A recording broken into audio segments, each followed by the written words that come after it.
Ladies and gentlemen, boys and girls, and of course my they-them royalty, this is the Broke Boy Sports Podcast. I'm Ashton Gene Lewis, a man tasked with hosting this show until I become absolutely filthy fucking stinking rich. And I'll be honest with you, this week of NFL free agency, these 4 days of NFL free agency, have really inspired me to get back on the grind. I wasn't born fast, I wasn't born athletic, as most of you can see. I was born skinny at some point, but I kept eating cheeseburgers? No! It's not even cheeseburgers, because, honestly, I'm 33 years old, and I'm at this point in my life where I actually think that burgers are not a terrible thing for you to eat, because they are a combination of foods that are actually, it's a combination of foods that are actually good for you. 2 pieces of bread, which you should be able to eat on a regular basis. Some beef. Honestly, burgers can have any kind of meat in between. You can have a chicken sandwich. It'd be pretty good. You can have turkey beef. You can have turkey meat in there. And then a series of vegetables and some cheese on top. I think you can eat that. Maybe. With some, me personally, I like to put onions and green bell peppers on my burgers now, because you're always trying to find a way to mix stuff in. And honestly, if we lived in a better society, you could probably mix in some spinach instead of lettuce. But we've grown up thinking that spinach tastes a certain way because it comes out of a can for a lot of us early on in our lives. And we never make the transition to eating just like regular spinach out of a bag, where it's like the actual vegetable without it being processed, without it being over processed, I guess is the nice way to phrase it. That being said, I know there was an immediate tangent of what's going on this show, but facts are, I think you can eat burgers on a regular basis and get like a productive diet out of it, because it does contain vegetables. It contains protein in terms of the meat, and then on top of that, it also contains the carbs in terms of the bread. Burger, for a reason, for a long time, there's like an entire fucking city in Germany named after hamburgers, right? And I wouldn't say named after hamburgers. It's the city of Hamburg, Germany existed, and then hamburgers came into existence. Cheeseburgers, obviously pivotal, I think, in a lot of ways for a lot of people in terms of like food that they can eat. No, you guys are cool, right? That behind me is my Houston Rockets backpack, if you can't tell. So I guess we can do a little story time since I get to do this show. We're already 3 minutes into this show. It's going to be a long episode. Probably not, because I did do some free agency research going into this based off of what I know about football. And then it got to the point where it was just like, bro, I'm tired of copying and pasting these contracts that people were getting paid. And maybe I need to talk about certain things. Anyway, we're not doing that. Today, we're going to talk about, and I'll give you this, it's 4 topics. 4 topics. I'll get you out of here quick, like a Baptist preacher when I used to go to church. We're doing Unrivaled off the top. Unrivaled released a bunch of information about all the metrics. Basically, they released a giant article that was to attract sponsors, which I think last year actually worked out for them really. You know what? I'm tired of this chair fucking squeaking, so I'm going to stand up. Here we go. Ignore this sound right here. Unrivaled released an article a couple of days ago, basically about like all the metrics of the numbers and stuff that went down this past season. And it comes off like what you would talk about on a sales call, or like a what is it, a partner's call? What is it when all the shareholders call, I guess, when all the shareholders in a company get together and they talk about all the positive things that happen? Is usually a way to make sure that you don't sell off your shares, and then so that other people want to buy into it as well, increasing the value, whatever. I don't have time to talk about this. Anyway, that's my Houston Rockets backpack, and then next to it was a cocktail mix that is supposed to be like old-fashioned type stuff. I took it to my friend's game night last week because I forgot my bitters at my girlfriend's house. Whatever. Long story short, it tastes pretty good. You should definitely check it out. we got a lot of stuff to talk about. 4 things, like I said. Unrivaled. We're talking about NFL free agency, and then we're going to talk about Bam Adebayo making NBA history. And I really don't have any nuance other than it's fucking insane to score 83 points in a singular basketball game, especially considering there are people who play pickup basketball in America every day, and they don't score 83 points in an entire week. He did that in the course of an NBA basketball game against some of the best individual basketball players on the planet, despite those players playing for the Washington Wizards. And another dynamic that goes into it. Whatever. We're talking about Unrivaled off rip. Let me know what you guys think about this. Hit me up on Twitter at FB_playbook. Hit me up on Instagram at the Ashton Forever. If you ever got any hot topics, not hot topics. If you got any takes you want me to talk about on this show, you can always hit me up on there. I think my DMs are relatively open. I check them on a pretty consistent basis because there was a time there where I was kind of like going semi-viral for my sprinting videos that I had on IG, and I was getting some racist stuff, which is so weird. I was getting some racist and fat-phobic stuff as well. And so I kind of changed up some of my settings, but I still check my people that don't follow you that are trying to message you folder kind of deal on a regular basis. So hit me up on there as well at the Ashton Forever. And it's forever, the word spelled out, not with a 4 and the ever after it. Whatever. Let's talk about Unrivaled Basketball off rip. So they released, like I said, information about stuff that happened this past for season 2 of Unrivaled, which is the 3v3 basketball league that I've been talking about since I restarted the podcast. Had a lot of fun. If you guys didn't catch up, or if you're like a week behind, the Mist ended up winning the championship in the second season. The Rose won the inaugural championship season. And please bear with me. I am in Houston. There was a massive influx of pollen that has definitely affected my respiratory system. So I've been kind of coughing a little bit throughout the course of the week. Plus, I still smoke cigars, and I definitely smoked my entire cigar during my research process right before the podcast, and not be smoked, so I don't have to smoke it on the show. Unrivaled, they generated $45 million in revenue. Don't know how much money they spend every single week or throughout the course of an entire season, but generating $45 million has to mean something in the long run when it's all said and done. $45 million is $45 million. You know what I mean? They had sellout crowds in the 2, I guess they call them satellite events or whatever, the pop-up events where they played in the Philadelphia 76ers arena, and then they played in Brooklyn for where the Nets play. They played in Brooklyn where the Nets play and where the Nets typically they played in Brooklyn where the Nets typically play and the Liberty play, which is a huge advantage for Breonna Stewart. And then total merchandise revenue, which I thought was really cool, increased by 130%, in part because not only last season for season 1 of Unrivaled did they not have they didn't have a sponsor. Didn't have a sponsor for the uniforms and stuff like that last season, and then they gained one in the midst of the season, and it was Under Armour, who is now producing the fits and stuff like that. And for whatever you have to say about Under Armour's politics, obviously Under Armour is heavily favored by a certain group of people.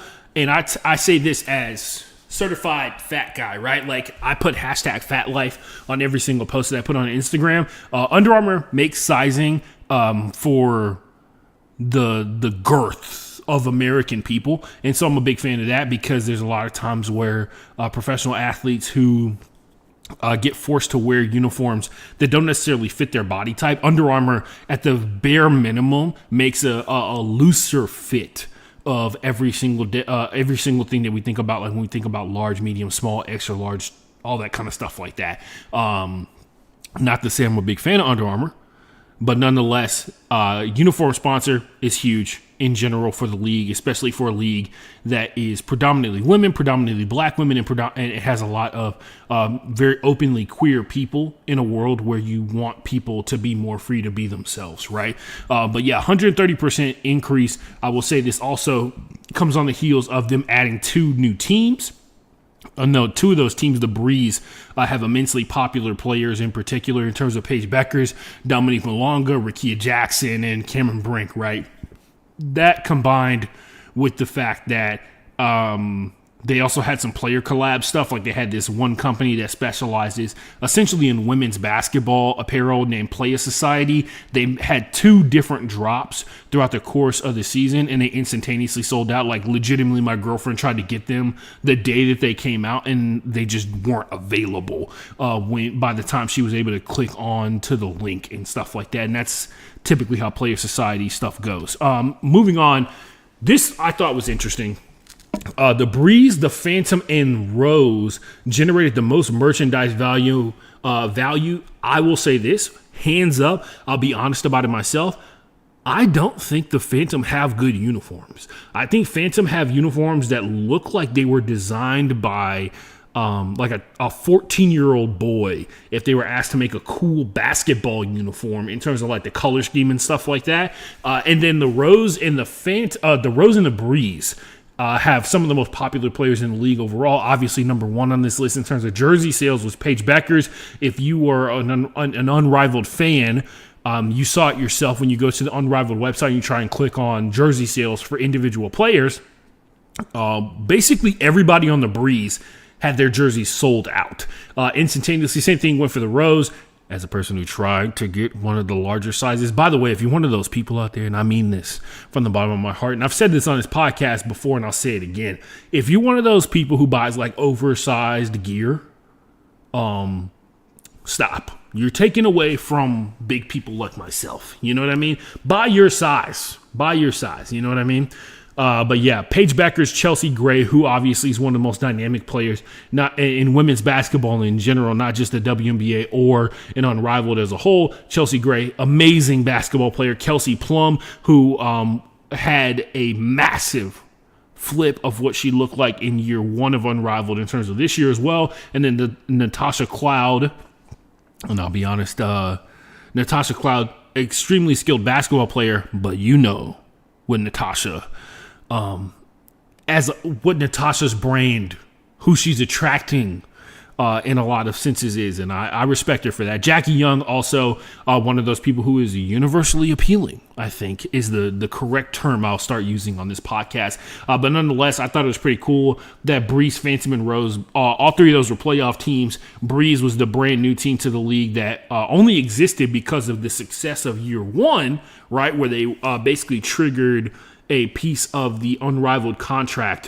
where they were able to add 2 new teams to the league. And to have Breeze be so successful in their first year was a huge step forward. And apparently there's been some rumors coming out that there's going to be a lot less movement in terms of players from team to team going into year 3 of Unrivaled. So we'll see how that pans out when it's all said and done. It's going to be really interesting to see what happens, because at some point, basically Unrivaled has to continue to expand, because they are, and I don't mention it that much on this podcast, but I'll mention it here. Unrivaled signs college players to be predetermined Unrivaled players before they even get drafted into the WNBA, before they become, before their college careers are over. So, for instance, Paige Beckers is currently dating AZ Fudd, who is the technically the second best player on UConn, who is currently undefeated, with Sarah Strong leading the way. Sarah Strong was recently named the ESPN National Player of the Year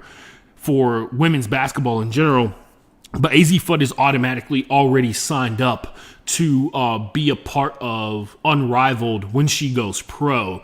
And it also has same thing with Hina Hidalgo, who plays for Notre Dame, and a couple of other players as well. I think they signed like 15 college players prior to them going professional, even though they technically already are pros to a certain degree. They play basketball and they get paid for it, but they're also playing for college teams, right? It's a little bit different. It'd be like the NBA being able to sign because Unrivaled's unique ability is that they don't have to assign you to a team before you get signed to onto a contract, because every team is owned by the league. There's no individual owners within the realm of Unrivaled basketball, and so it gives them the leeway and the movement to be able to sign players without them being necessarily connected to a team. But I have to imagine with the way that Hive performed this past year, that AZ Fudd and a couple of other high profile college players are going to be assigned to play for Hive next year. We'll see what happens though. But it was still pretty cool to see the list of like the top 5 in jersey sales, because that is a major honor in terms of like your ability to connect with fans on some level or another. At the highest levels in many different ways. But the other thing that I thought was pretty interesting on this one, the league's salary cap grew 115% with an overall cap of $21 million. Why do I say that that's interesting? It's because currently the WNBA and the WNBPA are in negotiations for what is going to be the future CBA, the collective bargaining agreement for women's basketball in the WNBA. And there's this kind of, obviously there's going to be a ton of pushback in terms of how much leeway is given to the owners and how much the owners are going to end up paying when it's all said and done. And their objective success that goes along with that is they are going to be the objective reasoning behind it when it comes to the owners is they're going to push back so they pay the least amount of money and gain the most out of it. Women's basketball has obviously been on the rise in terms of moving into the mainstream, especially considering the announcement last week that ESPN is going to be dedicating an entire day on Sunday instead of having Sunday night baseball. They're going to be dedicating Sunday to highlighting women's sports, which obviously is a perfect slot for WNBA basketball to be put on the biggest sports network in the world.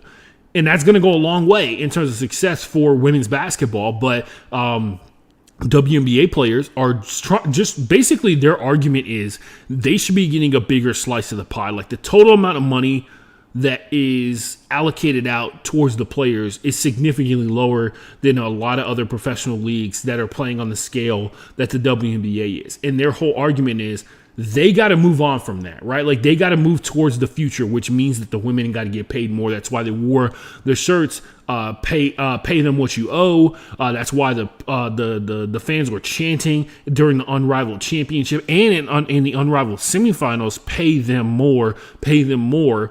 The player equity pool grew 290%, which means that because every player that is signed in Unrivaled owns stake in Unrivaled as a league. And with that being the case, the amount of money that they invested in or the amount of money that their stock is worth has increased by 190%. So that's pretty, those are all pretty positive signs, especially considering there was a massive push early on to talk about how Unrivaled had some portions of their season that overlap with NFL playoffs and how that tanked the ratings. And obviously there's got to be some addressing of that as the NFL season gets later and later into the year, it seems, because the on the horizon, they are talking about adding another regular season game, which I'm assuming means taking away a preseason game and potentially adding more time in between preseason and the start of the season. Who knows what it could actually mean when it's all said and done. But nonetheless, Unrivaled has to address that because they're definitely missing out on money by being in the window where there is no competition for Unrivaled versus the NFL. The NFL is definitely going to cut into the casual viewer that is going to be clicking around the channels to go watch any form of sport.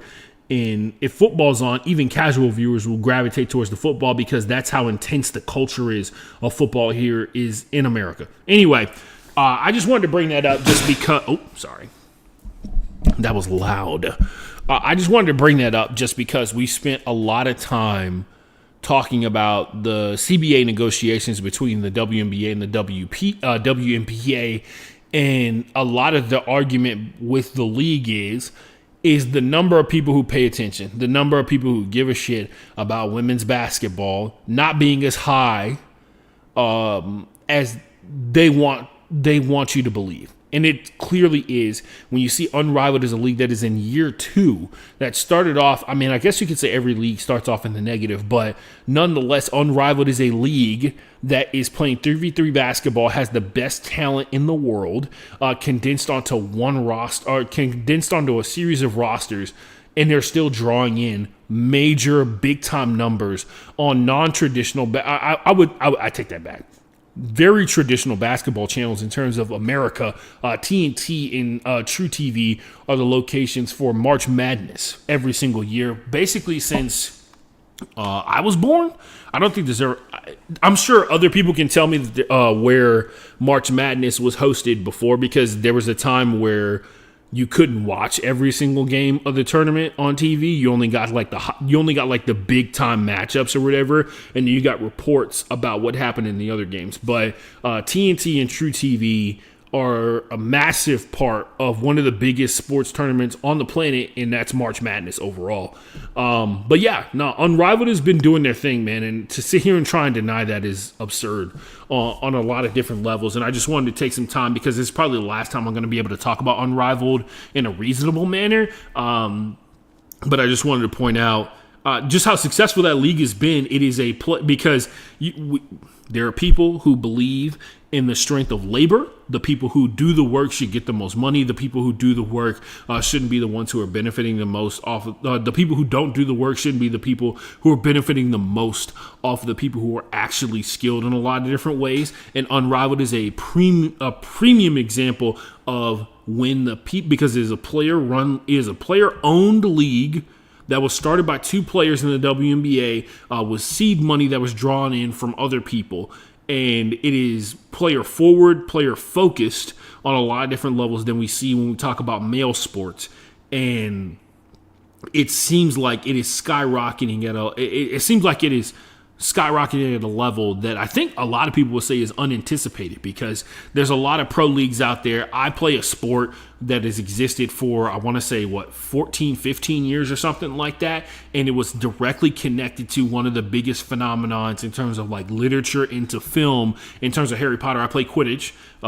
It's called quad ball now, but you would think a sport like that would find its way on ESPN. Quad ball's only been on ESPN one time in the history of the entirety of the league. And basketball is a sport that obviously has a bigger appeal on a high level, because we know what happens when women basketball players go over to Europe and they're able to find a lot of success and earn a lot of money. And then when they come back to America, they don't get the same kind of love. And I think Unrivaled not only provides the necessary competition for the WNBA as a whole, but on top of that, it provides the necessary window into the level of money that this sport is at in terms of generating stuff. They talked about how both of the satellite events in terms of Philadelphia and in Brooklyn, New York, were sold out events. And it begs the question of, if Unrivaled went on tour, which you have to assume that they're going to go on tour a lot more now. They're probably going to double the tour events that happen they're probably going to double the tour events that happened this past season, and then maybe even triple it or whatever. Who knows? But that being said, Unrivaled is huge. Unrivaled is massive in terms of how successful it has been, and it is another straw on the back of the camel of the WNBA in terms of like not splitting the revenue evenly across the board. And it is also another avenue, because right now the WNBA and the WNBPA have been going through what was it? The first night it was 9 hours. I think they said it was like 12 hours the other day. But the negotiations are starting to really heat up, because they've gotten to the point where the owners are not even they're not even getting close to looking at what the WNBA PA is trying to offer. The owners are trying to offer the same lowball offer before, and we all know how this goes when there are people with means versus the people without means. What it comes down to is who is willing to take the most punishment when it's all said and done. And the WNBA Players Association showing that they have different avenues that they can approach to making money, because there are people online, you can go look it up right now. People online are like, hey man, if they're not going to sign the deal, just make Unrivaled a 5v5 league. Because you have to imagine that if the WNBA is going to have a lockout, the Unrivaled, which is a league that is, like I said, powered by players, powered by people who support players controlling things going on in their lives, in terms of how they make money and how much money they make. This could be a chance for Unrivaled to tap into the WNBA audience and really do some big damage in terms of what the WNBA has been able to build up over the years and force them into a bad situation, because you can't say the same thing about the NBA. Like the NBA and its Players Association, they go on to a strike. The NBA players, the big tool that they have is they make so much money because the rosters are so condensed in comparison to how much money is split across all the rosters. They can sit at home for months on end and not really be too concerned about being able to survive and stuff like that for the most part, right?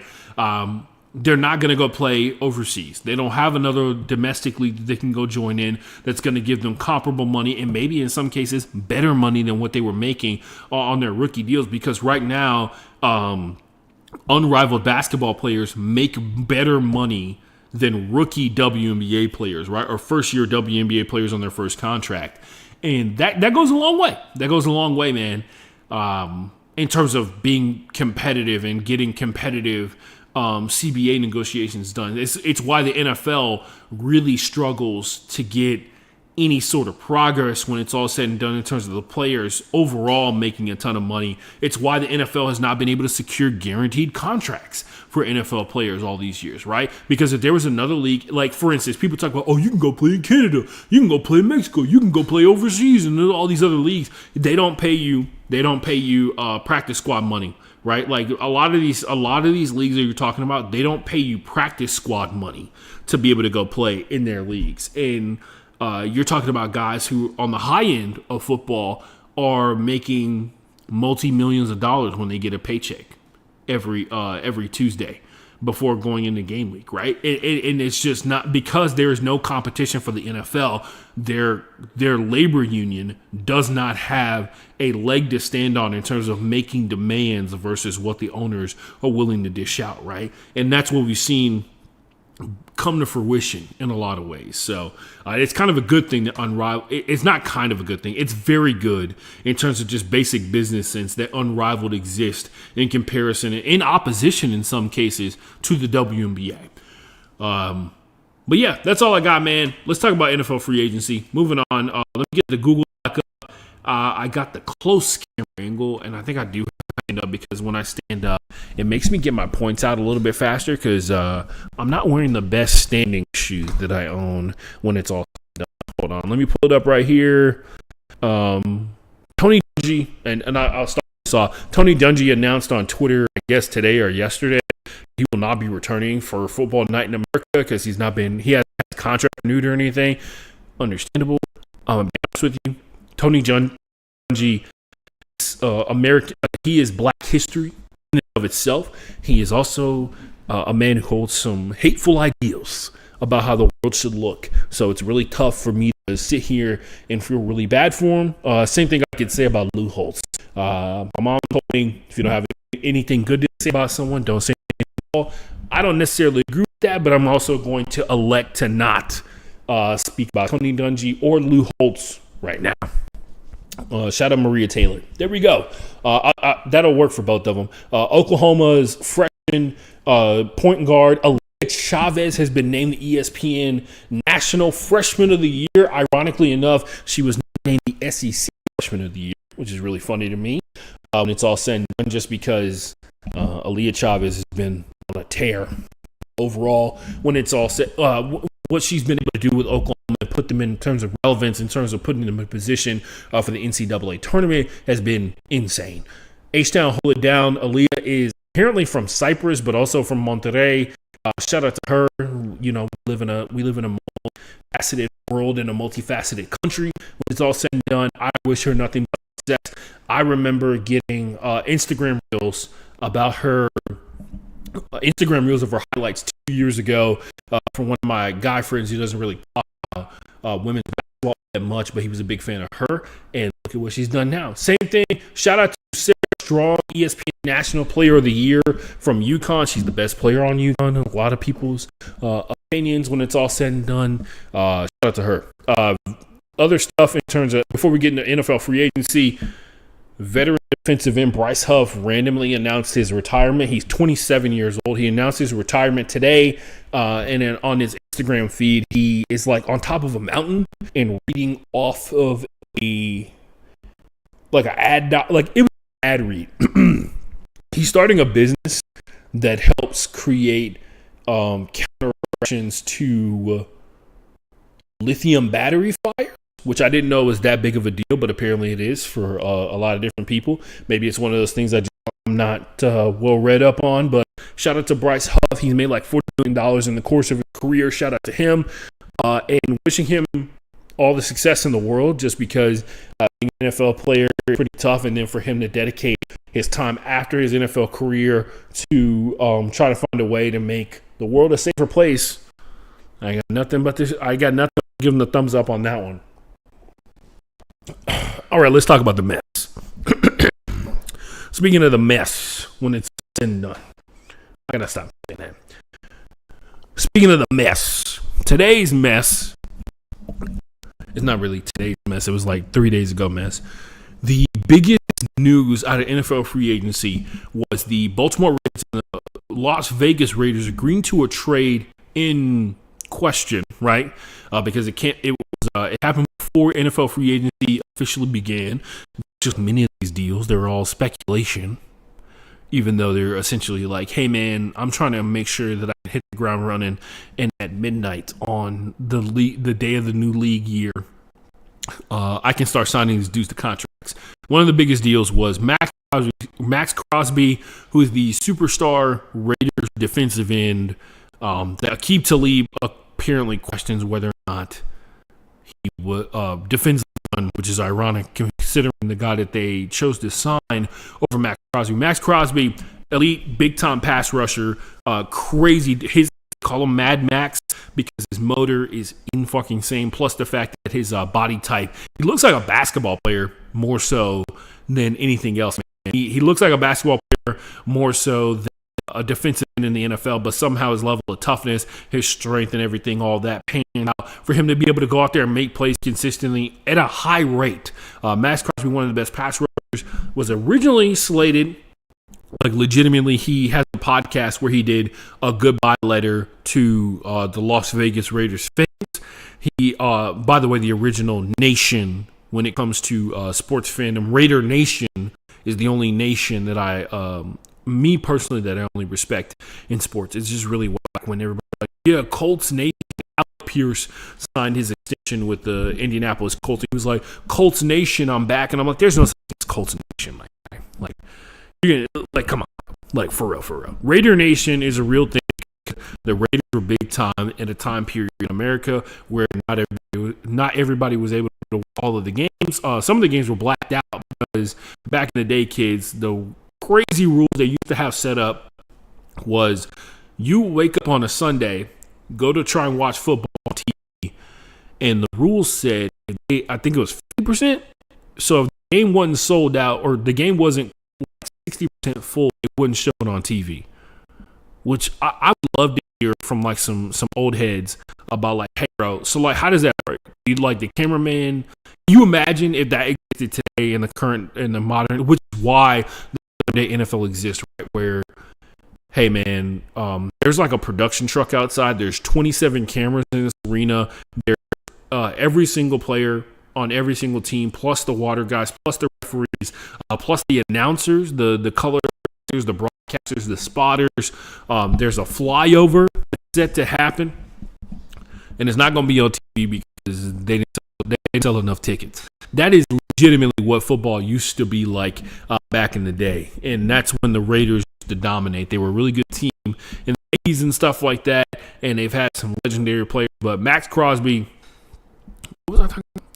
Yeah, I just always think about that all the time. I'm like, bro, like, what would that be like to wake up one day? Like, I'm waking up at 11 on a Sunday because I wake up late on Sundays to watch the Houston Texans, and because enough dudes in Texas or people in Texas didn't go to the game, I can't watch the Texans play football. Which means that Browns fans would never be able to watch the Browns play football. Actually, no, it'd probably be Cardinals fans because Browns fans show up regardless if the team wins or loses, which is why the team continues to get away with absolutely robbing them every single season. Bengals fans too. Whatever. Max Crosby, originally slated to be a Baltimore Raven. He made like a whole goodbye video. I think he made like some graphics and stuff like that. He changed his Instagram photo him in a Ravens uniform.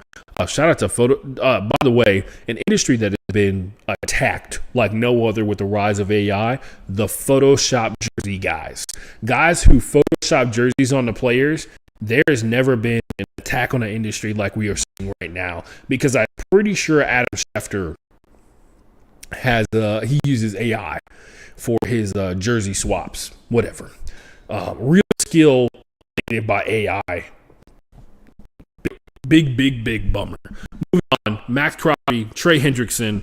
Why do I say that name? Max Crosby initially was supposed to be traded to the Ravens for 2 first-round picks for this year and the following year. The Ravens get him in, go to his physical. Physical comes through, and we all have to keep pretending. And you know what? I'm not a person who works for a big-time organization or anything like that, and so I don't have to keep pretending what's happening is not happening. The Ravens were in constant contact with Trey Hendrickson throughout the course of this process. As soon as they announced they were going to trade for Max Crosby, they more than likely the same day found out that the to get Trey Hendrickson on their team did not include 2 first-round picks.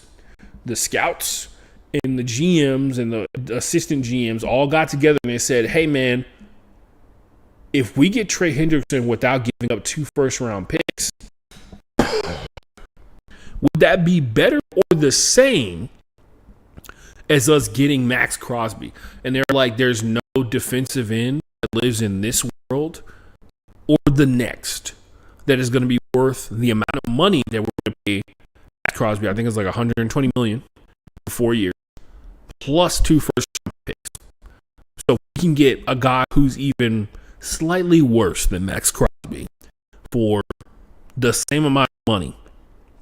We win.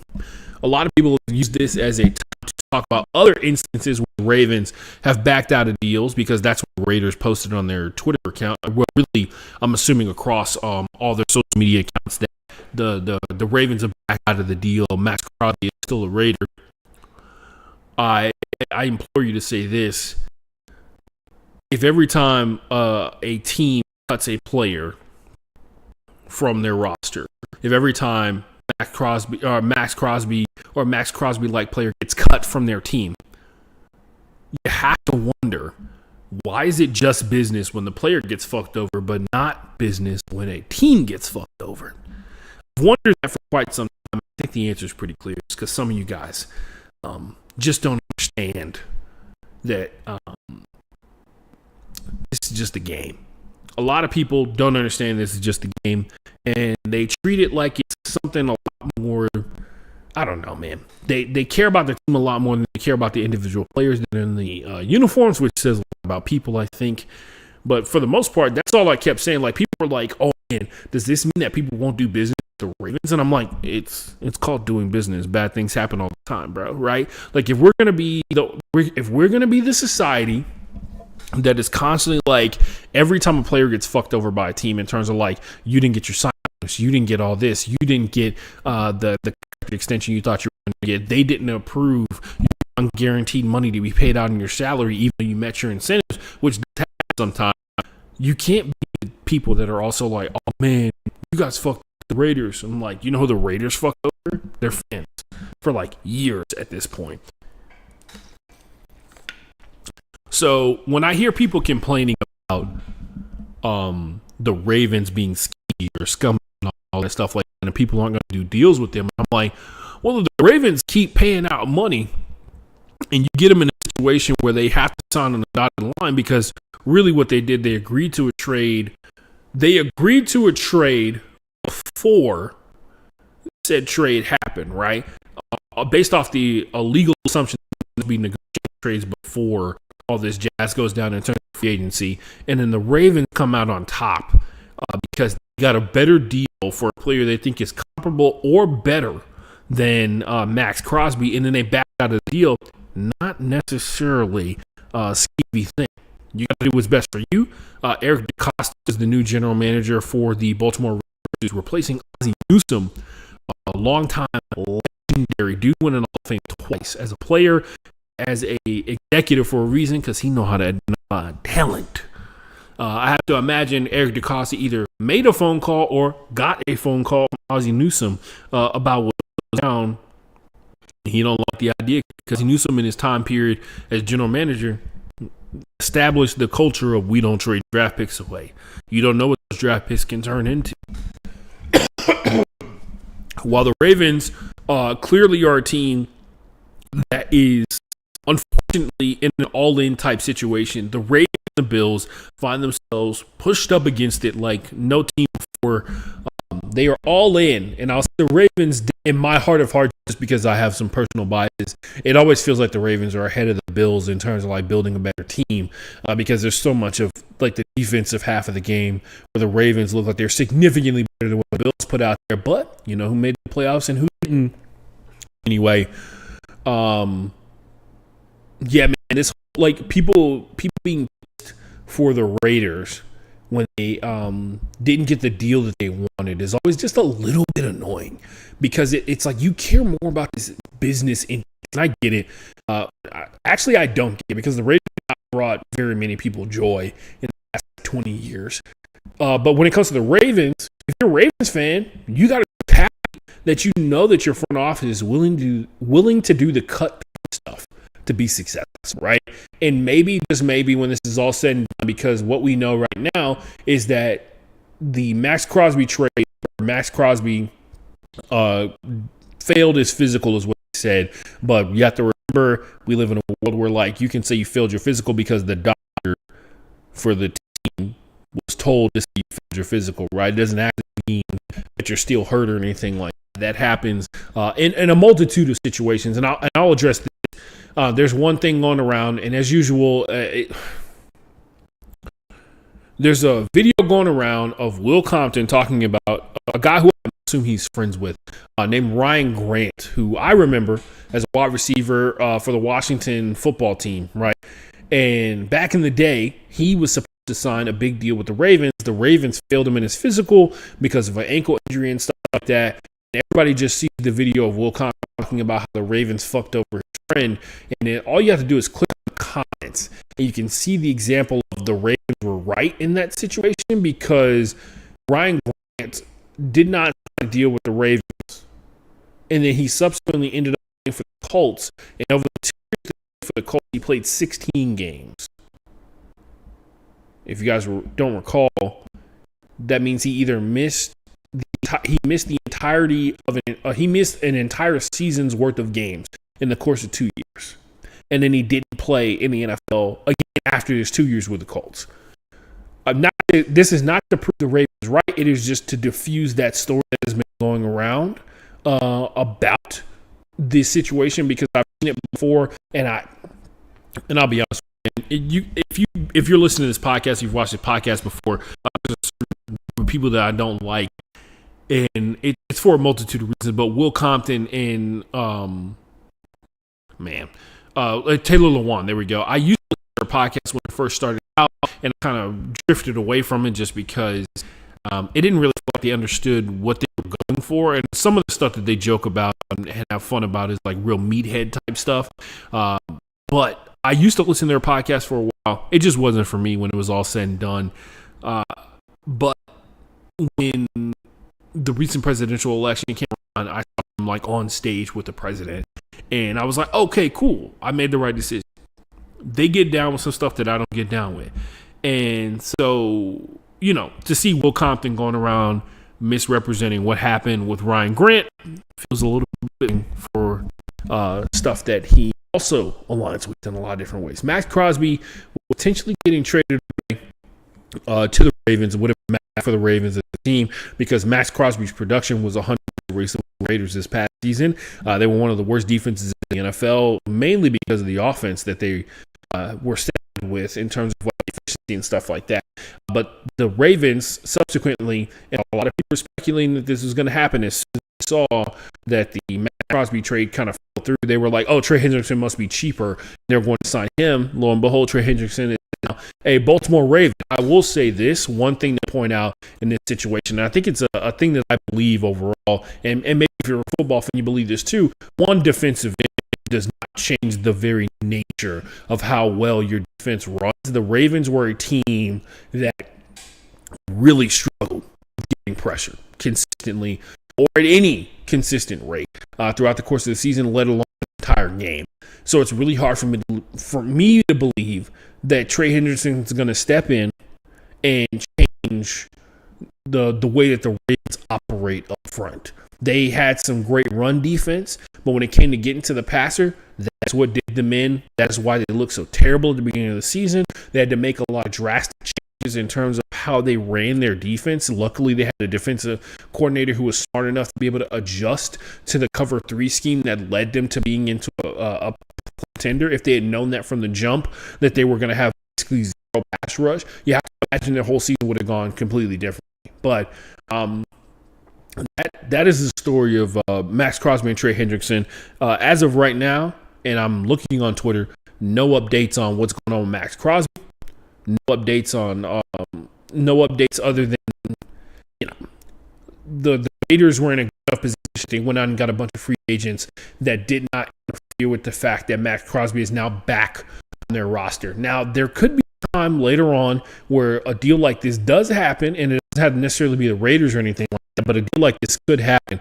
The team that ends up reverting back to them is absolutely fucked. They spent the money they thought was going to be spent on Max Crosby. But that's a conversation for another day. Let's talk about the big story that's going on in sports outside of NFL free agency. Let's talk about Bam Adebayo. Wham, bam, thank you, ma'am. And the ma'am in that situation is A. Wilson. Bam Adebayo scored the second most points in an NBA game ever. Will Chamberlain, if you don't know, for the kids out there, or for the initiated, 100 points in the game a long time ago. There are some people who believe that did not happen, and if those people exist in your life, stop talking to them. Free advice: let those people smoking the crack that they smoke independently. They don't need to be in your life to poison you. Chamberlain scored 100 points in a game. Anyway, the second most points scored ever was Adebayo versus the worst defense in the league in terms of the Washington Wizards. There was a series of shenanigans that happened towards the end of this game that led to it. The Miami Heat were intentionally fouling to increase the amount of time that they had to give Bam more points. Bam was going crazy from that 3-point line like he has never done it before. But when it was all said and done, I think there's one thing that I need to address, and I'm going to stand up and address this here. There's one thing that I need to address in this situation. There's something that happens in sports fans when somebody does something fucking sick, where they feel the need to be like drug tests coming. And I'm going to tell you this. They got drugs that make you lose weight. They got drugs that keep your heart beating. They got drugs that control the thickness of your blood, that control, the color of your skin. They ain't got no drugs for getting your buckets. Getting buckets is just in who you are. And Bam Adebayo went out there and got all them buckets. Now, we can sit here and talk about the number of free throws that he took. Absolutely absurd. But we can also talk about how this is maybe this will be the inflection point that a lot of people are talking about in terms of NBA basketball overall. NBA basketball had this season in particular, the tanking epidemic has been absolutely bogarted in terms of amazing basketball we've been seeing from, one, the Detroit Pistons are back and we're just not talking about it enough. The San Antonio Spurs, back, not talking about it enough. The Oklahoma City Thunder, a team that was never there essentially, is now back. Outside of that couple of seasons where they had 4 MVPs and they never were able to win a championship because that one other guy. We don't talk about it enough. We spent a lot of time this season, and I think some people have a point about the negativity that looms over the NBA as a whole. I think it has something to do with the fans who, I don't know, man. Do they claim to love basketball, or do they just not understand, or do they just not know how to have fun? I think we all have friends who just don't know how to have fun, and maybe all those friends are also NBA fans. Because it really feels like there's so much negativity that surrounds the NBA.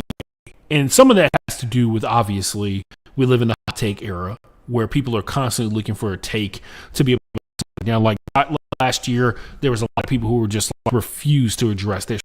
Shai Gilgeous-Alexander was amazing, despite the fact that he won the championship and won MVP in the same season. There's been very few players in the history of the NBA who have ever done that. And you can actually see it, and this is a person, I pay attention to women's basketball at a lot level now than I did, I would say, 10 years ago. But the last 7 years, I've been paying attention to it. And one thing I'll say for sure is, as women's basketball has been on the rise in terms of like national and global attention, there has been a skyrocketing of dudes who are just parachuting in shit on playing basketball. For instance, Audie Crooks, who is an Iowa State basketball player, exceptional basketball player, has been for years. And she has been a player who has consistently scored. She gets buckets. She's actually the fastest player at, I think, 2,000 points in the history of the Big 12. And the only thing that you see, and I say this as a person who, I have male friends who send me Instagram reels on a regular basis, or TikTok and stuff like that, or Facebook reels, which, by the way, if you send me stuff on Facebook, I don't look at it. It's just my personal preference. I don't like looking at Facebook shorts or whatever the hell it's called. YouTube is shorts, right? I don't know what they call it on Facebook, but I spend most of my time looking at Instagram reels and TikToks. And I get basketball all the time, and every once in a while I'll get one where it's like some random dude on the internet that I've never heard of, that his biggest reel that he's ever put out is him shitting on a female basketball player. This happened with Angel Reese, like a bunch of notes on hacks really came up off the back of the strength of Angel Reese's game. Unfortunate for them, that door is pretty much closed. Based on what I've seen in Unrivaled, even the stuff that they were actually trying to make a legitimate point wasn't even a good point. About the knee bounds and stuff like that, because I think we can all sit here and assess, if you've ever played basketball, you know how difficult it is to, one, put up a layup and then rebound your own miss, and then eventually score your own miss. That is exceptional in and of itself. Now, based on what we've seen in Unrivaled, that won't be a problem anymore in terms of missing on the first attempt. The other stuff, Crooks is a larger woman who plays the true 5 position and the center. And a lot of people spend a lot of time on the internet trying to tell you she don't play no defense because she's out of shape. And those people are saying that all while Iowa State at one point in their season had only lost, I think they were like 12-1 or 12-2. Iowa State, one of the best teams in the Big 12, to the NCAA tournament. And there's still people rambling about Audie Crooks' physical appearance. And it's just kind of like, man, if you don't know anything about sports, if you don't know anything about athleticism, you can just say that. And a lot of times it feels like that same kind of thing gets attributed to the NBA, where there's a lot of young players, there's a lot of like 19-year-olds, 20-year-olds, 21-year-olds and stuff like that, guys who are really trying to figure out who they are as human beings, and all they ever see about themselves is how much they suck. Right? Like, there are people who think about this. There are people, for NBA players, there are people who literally go out of their way to find the worst plays that you make over the course of a singular game and put it into a highlight reel or a low light reel and post it on the internet so they can get clicks and so they can get attention. Those same people will ignore the fact that you maybe scored 20 points in an NBA game, 25 points in an NBA game, 11 rebounds, all that kind of stuff like that. They will ignore the results for the sake of pointing out when you mess up. And we're supposed to respect those people. And I don't think that's the case. Bam Adebayo went out there and he played an NBA basketball game against an NBA basketball team. And he scored the second most points that any team has ever scored. I put this out here and I posed this question to you. If it was so easy, if it was so unethical, why didn't anybody else do it? Why isn't every player that plays against the Washington Wizards this season landing on career highs? Because I don't think that's what it's about. I don't think happened to Bam. I think it was about Bam being a good enough player to be able to finish that, especially in the first half of that game. First half was pure. He was waxing them. The second half, then the shenanigans kind of hop in there. And if you know anything about basketball, when somebody got a chance to be able to go out there and break a record, their teammates going to do their part and help out. And shout out to the Heat. Shout out to Eric Spoelstra doing his part as well. I think you should do it every single time you get a chance to. I'm going to be honest, I don't really give a shit if you're a Kobe fan or whatever it is. If you think that the legacy of Kobe Bryant is somehow diminished by Bam Adebayo scoring 83 points, I don't think you understood anything about Kobe Bryant as a human being. I never knew the guy. I just was lucky to witness the entirety of his basketball career and the basketball that he played. And it changed who I was as a basketball player. And Bam scoring 83 points is not going to change that for me personally. Anyway, moving on, let's talk about NFL free agency. Let's see. There's a big Google Doc I have right here where I talk about every single thing that happened. And I got about halfway through it, and I was like, I don't want to do this. I don't want to sit here and read off contract numbers and stuff like that. Even though I do want to be a thorough podcast, I want to be a podcast where sports fans feel like they come and talk about sports to a high degree. I think it's important to go through and look at what each individual team did and why that's important. And so I looked at the highest contracts by I think it's AAV annual average value or whatever, and I thought, or just the value in general, and I thought it would be important to talk about the teams through the context of that. So far, let me refresh it real quick because maybe some information came through. No, there has been no bigger contract that has come through. Usually all the big deals happen first, and then everything else happens second after that. The top portion of this, I think it says a lot about the state of the NFL. As usual, edge rushers are out here getting money. Edge rushers are getting paid. If you are 6'6" and you somewhat fast and athletic, and you got a broke ass, you need to make sure that they make you a defensive end. Don't let them make you a left tackle, offensive tackle, whatever it may be. You make sure you go out here and you become a defensive end, young man or young lady. Jalen Phillips currently has the highest value contract in the course of NFL free agency so far. 4 years, $120 million. American dollars. Supposed to be $30 million a year. How much is guaranteed? Hold on, let me look. 80 is guaranteed. 0 is guaranteed at signing, which I find to be interesting. Jalen Phillips, he's going from the Eagles.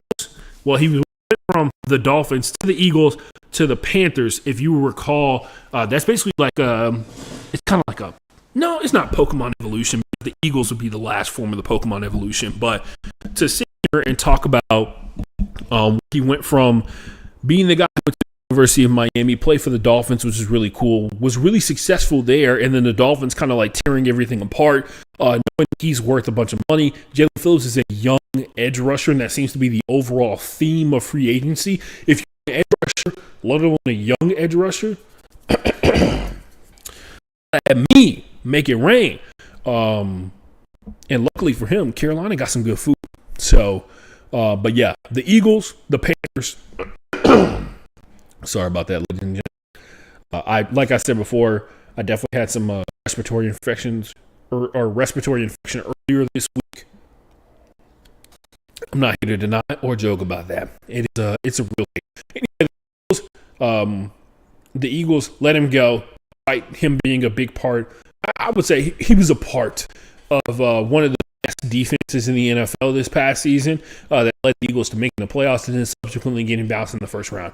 Nonetheless, the Panthers, a team that had a high-quality defense this past season in the NFC and is now going to have a significantly tougher schedule when it's all said and done. Lost Brian Burns a year ago. Now they get Jalen Phillips, and I think we can all say that's positives in the sense that Brian Burns was going to get a huge contract, probably similar to what Jalen Phillips has got, but Jalen Phillips is younger and is going to be making $30 million a year, which is probably more manageable for the Panthers when it's all said and done. The second biggest deal that we've seen signed so far in free agency, Alec Pierce signing to the Colts. Alec Pierce has been like a big play wide receiver, like downfield catches and stuff like that, most explosive play wide receiver for the Colts, because a lot of the wide receivers, and this is actually so weird, because you look at Michael Pittman and you think that he's like true number one, and you don't have to worry about him too much anymore. He plays for the Steelers. subsequently, he will be being back to specializing in short yardage routes. So make sure you work on your curl routes, Michael Pittman. You're gonna need that. You're gonna need that big time, buddy. Your curl routes, your hitches. You're gonna need your slants. You're gonna need those butt hooks. And I hope you're good at reading screens, buddy. That's what's gonna happen for you. Alec Pierce, on the other hand, he will more than likely be dealing with Riley Leonard, right? Like, are we projecting Daniel Jones to be ready for the start of the season? I don't think so. Alec Pierce, 4 years, $114 million, $28 million guaranteed American moolah up front. Alec Pierce, this is an investment in what he could be in the future. There's been a lot of flashes from how good Alec Pierce could be. He has been on a constant upward trajectory, but we've yet to see a wide receiver that matches the money that's being paid to him right now. But he getting paid this money right now. He ain't asking for it 2 years from now when he potentially could be a top 10 wide receiver in the NFL when it's all said and done. Trey Hendrickson, on the other hand, we talked about him earlier. He is leaving. And I tell you this much right now. If you're a professional football player, you take a pay cut to lead the Bengals so you can just get away from those people. And I respect that on the part of Trey Hendrickson. I think he needs that. He's probably he alone, from being in a better environment, a team that is trying to win football games for the first time in his life. Because when he was with the Saints, they were on the back end of the whole Drew Brees era, and people were talking about Trey Hendrickson's nothing but a hustle guy, all this kind of stuff like that. He signs with the Bengals. They have a couple of good seasons when all the talent is on the team, right? Because we talk about the Bengals MO. The Bengals move is to they want to look like they're competing as much as they possibly can. And then when it comes time to make the key decisions that could turn a season left or right, they make sure they make the decision that matters most. The one that's going to end up with the most money in their bank account when the season is over with. Trey Hendrickson getting away from that type of environment, going to a much better culture overall in terms of what the Baltimore Ravens represent, in terms of their history with defensive players. I think that alone is probably good for about 5 sacks, bro. For me personally. Speaking of Baltimore Ravens, Adebayo, who has got the fourth most money in free agency, $100 million. It sounds nice to be able to say it, right? Like, when you're an agent, you'd be like, come on, man. Just give us $100 million. Just so I can say that I brought $100 million to my client, right? You know what I mean? What the hell? Sorry. Some dude just followed me. He's like, I forgot the check mark something that you're actually like legit anymore on Twitter. But nonetheless, we go back to what we're talking about. Odafe Owe, I'm gonna be honest with you. I didn't see it when he was with the Chargers, but you know who did see it? The Commanders. They are a team that is absolutely desperate for any form of they are absolutely desperate for any form of like actually legitimate, consistent pass rush. That was their biggest thing last season. They were like the 4-string defensive end last year. Having Odafe Owe show up and do his thing, young, meaning he got those good joints. Joints are moving fluidly and stuff like that. He's a lot more durable, and he's going to be able to do some things. 5th in terms of money made in free agency. Look at what we got here. I will say this. There's a lot of teams that I liked their approach overall in free agency because there's some teams that were operating with some common sense. The Raiders were one of those teams. The Raiders had quite possibly the worst offensive line in the NFL last year. And a lot of you never know that because luckily a lot of you are not like me where you felt this personal responsibility if you're going to host a podcast about the NFL that you watch every single snap of every single game that went off. I watched every single Raiders game. And a lot of it was, wow, that guard got beat really quick. Wow, where did those 3 defensive linemen come from in the backfield? They have gotten Tyler Linderbaum, who was an original draft pick from the Baltimore Ravens. He is now signed for $81 million, which is for a center in the NFL. $27 million to play center, to be, in some cases, smartest guy on the offensive side of the ball. And Tyler is worth every single penny. I'll say that much. Based off what I've seen from the Ravens, he worth it. So shout out to him. The Tennessee Titans got a series of things that are absolutely fucking insane. They are two of the top 10 highest contracts so far in free agency. One of them, and I'll say this much, I was listening to Nate Tice. I listen to Nate Tice's podcast. He's a smart guy. He knows more about football than me.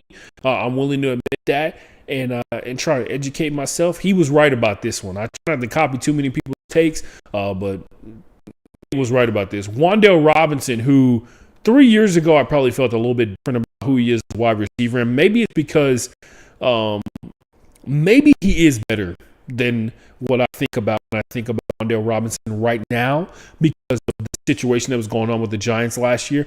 But he signed for a $70 million contract. Man, 4 years, $70 million, 17.5 a year is wild. It's wild for Wan'Dale Robinson, a guy who nobody in the NFL thinks is a number one wide receiver, especially considering what the Tennessee Titans got going on. I will say this much. Robert Law, new head coach, offensive coordinator is going to be Brian Daboll.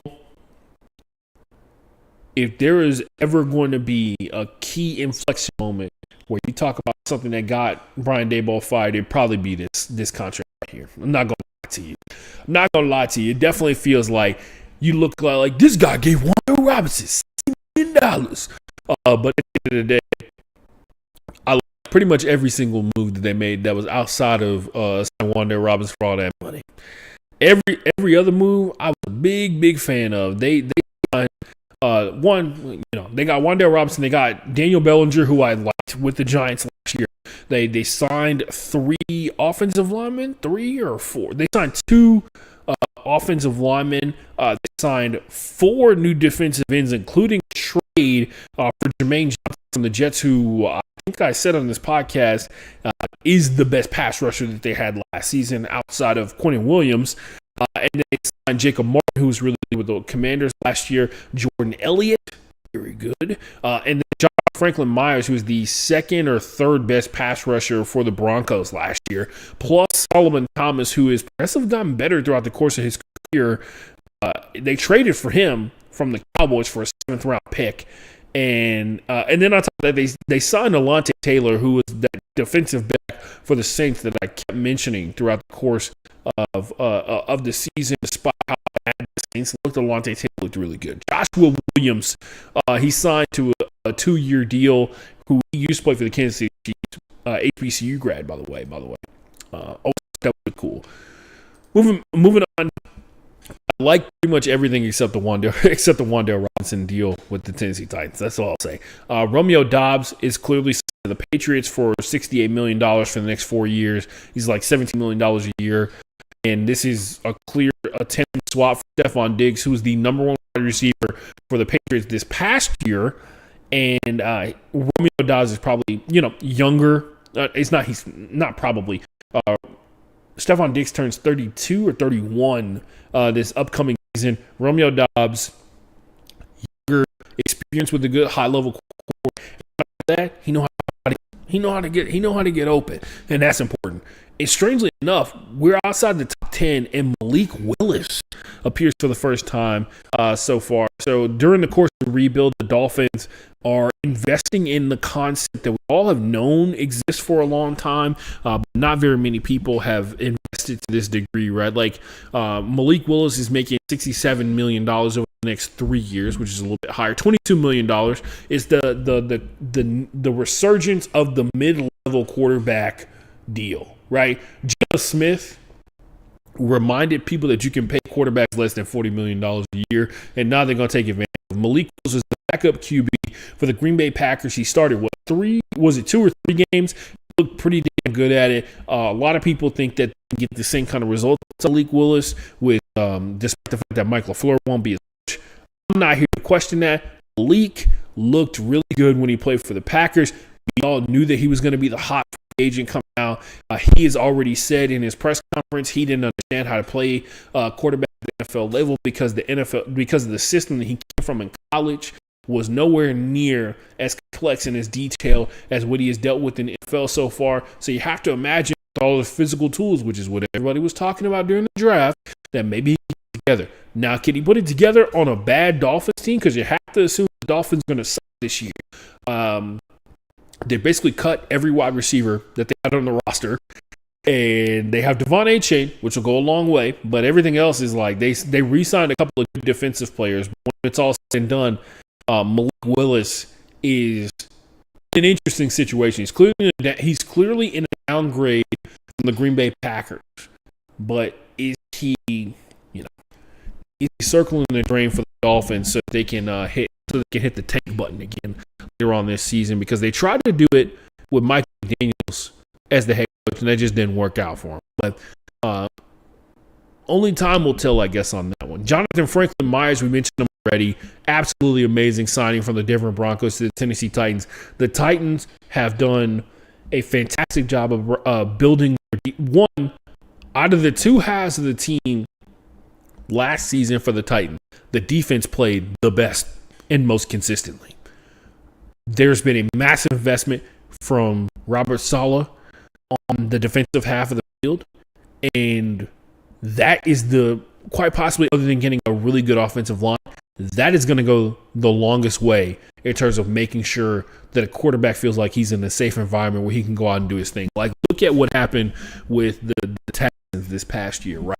The Texans are a team that is built from DB down, so they build from the top down is the concept that you talk about, and on defense. They stumbled into the right quarterback in terms of C.J. Stroud. Not to say that they just randomly found C.J. Stroud like standing out on the side of the court or anything like that, but they focused on building a better defense until the offense could come along. And that's what the Tennessee Titans are clearly trying to do in this situation, and I got to respect it. David Edwards from the Buffalo Bills to the New Orleans Saints. Obviously, the Saints are going through a massive time of transition and rebuild.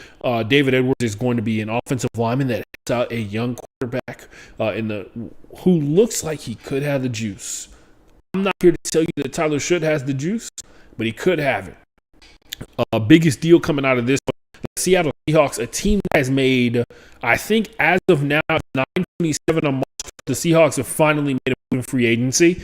And I want to say it was to sign like a third string running back or something like that. But Boye Mafe, one of the better pass rushers for the Seahawks, one of the starters this past year, is now moving on to the Bengals. And congratulations, Boye, you're the new Trey Hendrickson, except they're going to pay you money. So I actually looked into this contract a little bit. Boye is making the most AAV in literally Bengals history. He is the highest paid AAV player in Bengals history in terms of free agency. Shout out to him. They're going to make him earn every single dollar, man, because there's nothing about what the Bengals have done in free agency that makes you think that they are a better team. And it's also just because you want unethical. Most of the stuff that the Bengals do is unethical in my ideas. But they, like I said before, offensive line, they made some investment, not enough. Defensive side of the ball, they made some investment, not enough. One defensive end is not going to change the very essence of your defense. I will also point this out. The Bengals did the wildest thing. They extended 6 players 1 year on the contracts they are currently on. Kind of crazy. We mentioned it already. Alontae Taylor going to the Tennessee Titans. Travis Etienne going from the Jaguars to the New Orleans Saints. This is obviously a replacement in mind for Alvin Kamara. It's sad that the Alvin Kamara era is over, but if you want to move forward and potentially be a top contender, you got to move on a younger guy in the most violent position in the sport. And I think it's okay. From Alvin Kamara, don't know what he's going to do from here on out, but only time will tell. He's getting $19 million a year, which is on the high end. I'm sorry, he's getting $13 million a year, which is slightly less than what Breece Hall is getting with the franchise tag. So Travis Etienne had an amazing year. His contract season, he was a huge reason why the Jaguars were relatively successful. He was a huge reason of why the Jaguars won in spite of Trevor Lawrence being Trevor Lawrence. Anyway, one of the big extensions, Rashid Shaheed, signed for $17 million a year for the next years with the Seattle Seahawks, which is going to be huge because you have to imagine at some point Cooper Kupp is picking it up. And Rashid Shaheed is a speed guy. Also contributes to special teams, which was a huge part of why my Seattle Seahawks are the current Super Bowl champions. Anyway, Jalen Watson, defensive back, joined Jalen Watson from the Chiefs, joined Trent McDuffie from the Chiefs to join the Rams. He's making a bunch of money too, $17 million a year. The Rams have basically like completely flipped their entire secondary. And maybe that's a problem. It is a problem. Maybe that will be a problem for my Seahawks next season. It will be. The question is how big of a problem. And the answer is massive. The answer is massive. Even with what people were calling a terrible secondary or not a very good secondary, they still made it to the NFC Championship game. So I think that's everything you need to know. Zion Johnson, shout out to him. Shout out to Zion Johnson's agent. He went from the Chargers to the Browns. The Browns had one of the worst offensive situations in the league last year, which really has something to do with the quarterback efficiency they got out of it, but other things factor into that too. But Zion Johnson is getting basically like $50 million a year for the next 3 years, and that's a little bit shocking off of clips. Anyway, Kwity Paye, one of the better pass rushers for the Chiefs, is going to the Raiders. That's going to be huge, especially if Max Crosby does end up staying. And once again, I think a lot of people are pointing this out, and I think it's important to say it too. The Raiders free agency could convince Crosby that maybe he doesn't hate everybody in the building. Don't know if the Raiders will keep Max Crosby because there's situations like with the Cardinals where they don't want Kyler Murray around and Kyler Murray doesn't want to be around. You know what I mean? And Kwity Paye does this thing on this one. It could be bad times for everybody else. Sorry about that. We went like 20 minutes without me coughing, so we're good. Devin Lloyd. Oh man, Devin Lloyd comes off of a career year. Remember, Devin Lloyd had more interceptions in the first like 7 games of this past season than he did the entirety of his career prior to this, right? $15 million is what that gets you. $15 million a year, 3 years, $5 million. He's playing the Panthers next year, so he's getting an upgrade in terms of a team because there's a real chance that the Panthers end up winning NFC South next year, despite the fact that the NFC South is historically the most chaotic division in the NFL. Don't forget that. You go from worst to first the most times in NFL history happens in the NFC South. Kind of crazy. Bradley Chubb, he went from the Dolphins. Remember, everybody so he was washed with the Dolphins. He is now the dedicated annual spot for this guy was a good pass rusher for another team, and he's now signed up to be the key pass rusher to help the Bills defense get over the hump so Josh Allen can win the Super Bowl. Congratulations, Bradley Chubb. Come and accept your award. Legitimately, this happens every single year. Last year was Joey Bosa. The year before that, I think it was Mario Edwards. And the year before that, it was it happens every single year. There's one random defensive end, not random, one really talented defensive end that has some absolutely insane highlights, but never was like the elite pass rusher for the NFL as a whole. And he's now playing for the Buffalo Bills. And they're going to hope that he can be the guy that's over the hump. And you have to imagine, if you compile enough of those guys, you end up with a good defensive line, which means you have a better defense. Right? Am I crazy? For hoping? I don't really actually care about what happens with the Bills. Anyway, speaking of hope, this actually broke my heart. I'm not going to lie. Brittany Walker, if you're listening to the show, know that I showed a lot of self-control in our DMs with each other. I was so pissed when this happened. Ken Walker signed a $43 million deal with the Kansas City Chiefs. And if you guys don't know, in the history of this show, this past season, every time I talked about the Seattle Seahawks, I mentioned how much I was frustrated with how the Seahawks were distributing carries between Kenneth Walker and Zach Charbonnet. They did not lean on Kenneth Walker until Zach Charbonnet literally broke his leg, and then he carried them to a Super Bowl. And then they were not going to make a distinct effort to keep him on the team. So now Zach Charbonnet with his broken leg, and then a series of other running backs that you probably don't know names of. I think George Halai is probably going to be the top guy this upcoming season. Maybe they're going to draft somebody. Maybe they'll draft Jeremiah. That would be sick. But nonetheless, really happy that Kenneth Walker is getting paid. He's also going to be a part of the Kansas City Chiefs free agency. That has been interesting because the Chiefs are basically treating free agency like a team that has the number one pick in the NFL draft is treating it, where they're building for a guy that's not there yet. Like the Raiders are building for Fernando Mendoza because they know that that's going to be their pick. And the Chiefs are for when Patrick Mahomes comes back. Question mark, whenever that will be. $14 million. He's making more than Breece Hall, just a little bit more. After honestly, a legendary performance in the Super Bowl. Whatever. The Buccaneers lose one of their greatest wide receivers in the history of their team, and it's Mike Evans going to the San Francisco 49ers.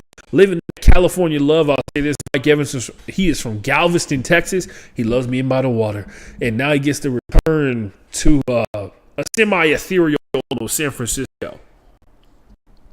Anyway, he's doing that for $42 million for the next 3 years. I think that's good for him. I think that's great for Mike, especially considering what we saw at San Francisco. That either one of their quarterbacks in, they were still able to find wide receivers to get the ball to. With Brandon Ayuk out of the mix and Mike Evans in the mix, now we're cooking. We don't have to throw 22 passes to Christian McCaffrey anymore, which is obviously a huge step forward for the San Francisco 49ers offense as a whole. Big step forward. Elijah Vera Tucker. Sorry. I should have hit the call on that. That's on me. Elijah Vera Tucker, tackle, going to the Patriots. I don't think it'll change what happened in the Super Bowl, but, only time will tell. Quay Walker, a guy who I've been very interested in the development. His first 2 seasons with the Packers were pretty rough. If you remember, Quay was kind of blamed for losing one of the playoff games because he got into like a fight with somebody late in the game, and people were like, he's so emotionally immature. He doesn't understand what's going on. I'm like, no. Sometimes the game gets heated. It happens. He's going to the Raiders. Walker is one of those guys who's like a freakishly huge linebacker who moves like a regular size linebacker. I think he's like 6 foot. Hold on, but I'm gonna look it up. I'm gonna take a second. I don't want to misinform my dedicated audience. I really appreciate it. Make sure if you're this far in the podcast, make sure you like and subscribe. I appreciate that. Quay Walker, how tall are you? Some time to not. Yeah, I was right. Quay Walker, 6'4". 6'4". No big deal. 6'4" linebacker. Crazy work. True linebacker, not like an edge rusher or anything like that. And he's going to the Raiders. Raiders, once again, they're spending that money. They spend a lot of draft picks on the offense, and they spend a lot of money on defense. So usually somewhat pans out. Speaking of panning out, the Kansas City Chiefs did not re-sign Brian Cook, who's their starting safety for, 6 years or something like that? And he's like a 2-time Super Bowl champion. He's going to the Bengals. I will say this. Make sure you get your money up front, Brian. Make sure you get your money up front. Good luck is all I can say. That's really all I can say about that. Isaiah Likely going from the Ravens to the Giants. Isaiah Likely, number 2 tight end for the Baltimore Ravens for 4 years or something like that, and he was behind Mark Andrews and really could never supplant him as the number 1 guy, despite all the explosive plays he had, which is really weird. He's going to the Giants. He's going to get a lot of opportunity. Bollinger's out of the picture, and Jackson Dart is still developing. So tight end is the most pivotal position for him in terms of guys he can dump the ball off to and have a lot of faith. Seahawks losing another guy. Again, I think the Seattle Seahawks made one move in free agency. Kobe Bryant, one of the best defensive backs that we had this past season, safety in general. Used to be a corner, got moved to safety, and it shows because he does have cornerback skills. number 1, 2 cornerback skills.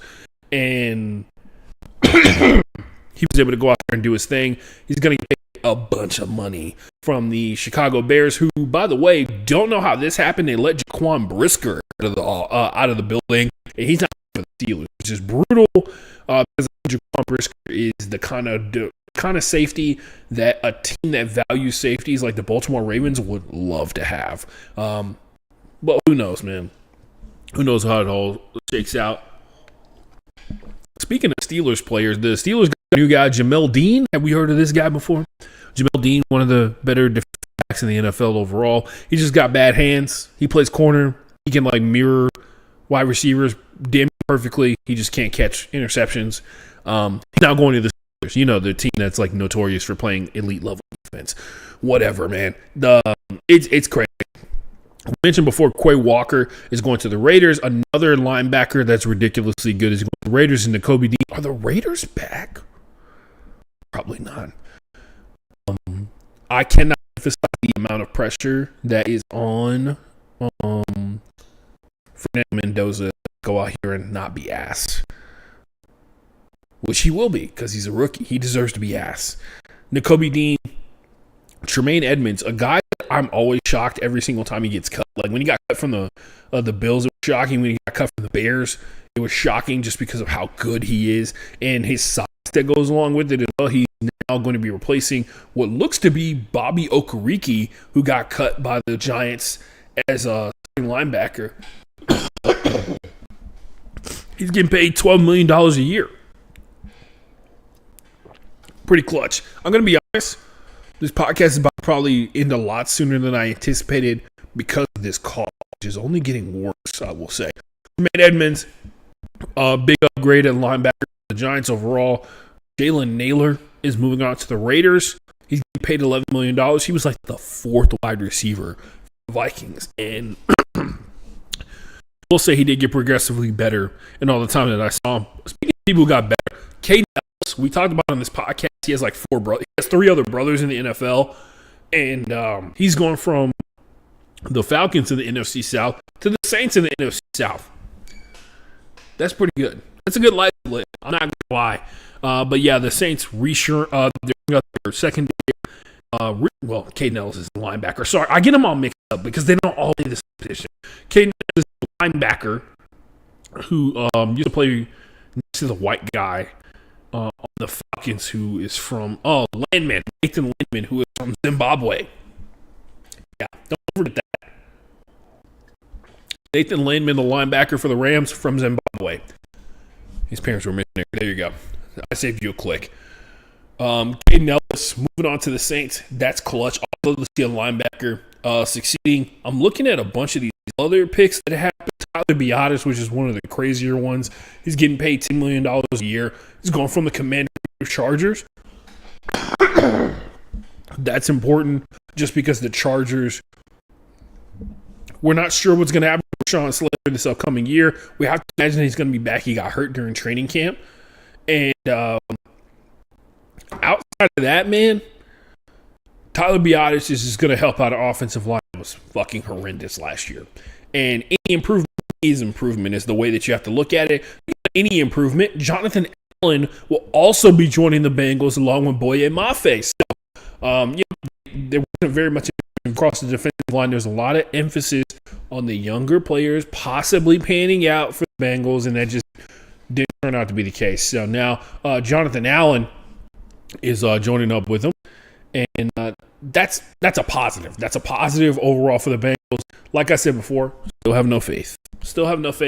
And I don't think you should either. Another huge move happened defensive-wise.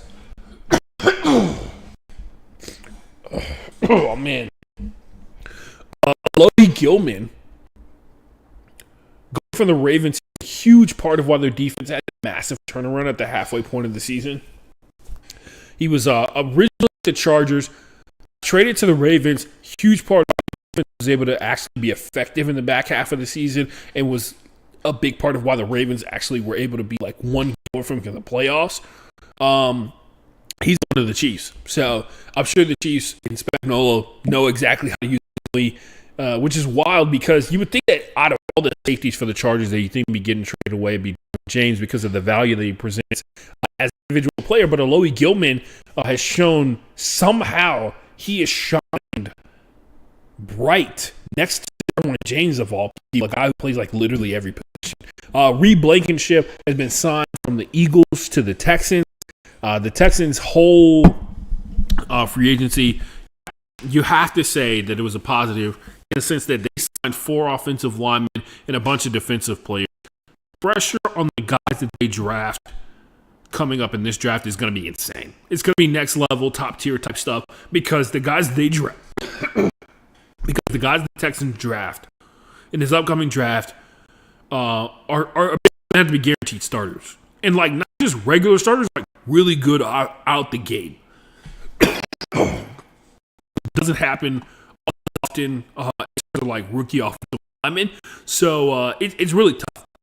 It is really tough, but nonetheless, the Texans have a very clear flaw, and they addressed it with the tools they have available to them. They traded for a high-quality running back, and they're also making moves to make sure that the offensive line turns out to play at a high level. They're putting everything they can into the one position of weakness that they have on this team because they believe they sure up the offensive line. They're going to be able to turn around and be successful as a team overall.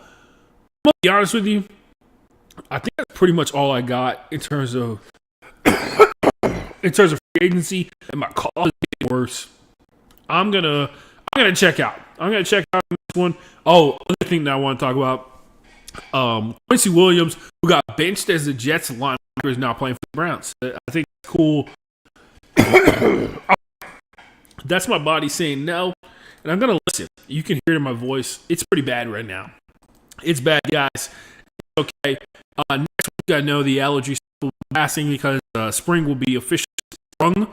The first week of spring is the worst week for me, allergy-wise and respiratory-wise. Everything else, it's all good, bro.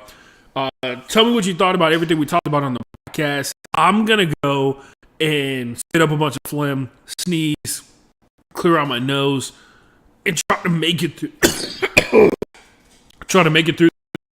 I'm out. Don't forget, stay hydrated. Tell the people in your life that you love them. And most importantly, go home, Roger.